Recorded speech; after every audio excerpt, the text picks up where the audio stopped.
అందరికీ నమస్కారం. ఉగాది పండుగ తెలుగువారు అందరికీ అత్యంత ప్రియమైన మొదటి పండుగ. ఇది తెలుగు నూతన సంవత్సరం ప్రారంభాన్ని సూచిస్తుంది. 2026 ఉగాది రోజున పరాభవనామ సంవత్సరం మొదలవుతుంది. ఉగాది అంటే ఏమిటి? ఎందుకు జరుపుకుంటాము? ఉగా అంటే నక్షత్ర గమనం, సృష్టి ప్రారంభం. ఆది అంటే మొదలు, కాబట్టి యుగాది. కాలక్రమేణా ఉగాది అని పిలువబడుతుంది. సృష్టి మొదలైన రోజుగా, వసంత ఋతువు ఆరంభంగా భావిస్తాం. చెట్లు చిగురించి కోయిలలు కుహు కుహు అని పాడుతున్న సమయంలో కొత్త ఆశలు, కొత్త ఆరంభాలకు సంకేతంగా జరుపుకుంటాం. ఉగాది రోజు సాంప్రదాయాలు.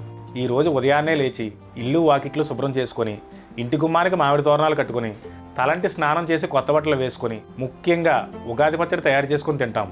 ఉగాది పచ్చడి షడ్రుచుల మహత్వం. ఇది కేవలం ఆహారం కాదు, జీవిత సత్యాన్ని తెలిపే ప్రసాదం. 6 రుచులు కలిపి తయారవుతుంది. జీవితంలో ఎదురయ్యే సుఖదుఖాలన్నీ సమంగా స్వీకరించాలనే సందేశాన్ని ఇస్తుంది. ప్రతి రుచి ఒక పదార్థంతో ముడిపడి ఒక అర్థాన్ని తెలియజేస్తుంది. తీపి బెల్లం, సంతోషం ఆనందం. పులుపు చింతపండు, విసుగు అసహనం.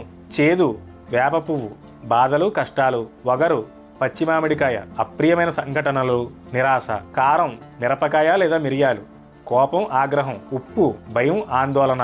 ఈ 6 రుచులను ఒకేసారి తినడం ద్వారా జీవితంలో ఏది వచ్చినా సహనంతో సమతుల్యంగా ఎదుర్కోవాలి అనే గొప్ప సందేశాన్ని ఇస్తుంది ఉగాది పచ్చడి. కొత్త సంవత్సరం మీకు సంతోషం, ఆరోగ్యం, సమృద్ధిని తెచ్చిపెట్టాలని మనస్ఫూర్తిగా కోరుకుంటూ మీకు మీ కుటుంబ సభ్యులందరికీ ఉగాది శుభాకాంక్షలు.